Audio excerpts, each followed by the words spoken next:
সমুদ্র সৈকতে আমরা 3 বন্ধু এসেছি। এইমাত্র আমরা সমুদ্রের ধারে এসে পৌঁছালাম, পুরীর সমুদ্রের ধারে।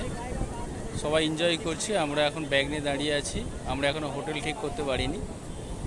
হোটেলে আমাদের জিনিসপত্র রেখে তারপর আমরাও আসবো, একটু উপভোগ করবো। কিন্তু ঢেউয়ের আজকে পরিমাণ বেশি বলে মনে হচ্ছে, অনেকেই নামতে পারছে না বেশি দূরে। দেখতে পাচ্ছেন কি অবস্থা, ঢেউ, লোকজনের সংখ্যা অনেক বেশি আছে, কিন্তু সবাই পাড়ে দাঁড়িয়ে আছে, নামতে পারছে না। এই পর্যন্ত এখন বলছি, পরে আবার আপডেট খবর জানাচ্ছি। এরা এখন দেখুন উঠে চেপে সফর করছে, কত পরিষ্কার পরিষ্কার রোদ্দুর বেরিয়েছে। কিন্তু ঢেউর পরিমাণটা জাদা বেশি আছে, কারণ হচ্ছে কেউ নামতে পারছে না জলের মধ্যে সেরকম। পরে আপডেট ব্যাপারটা জানাচ্ছি আপনাদের।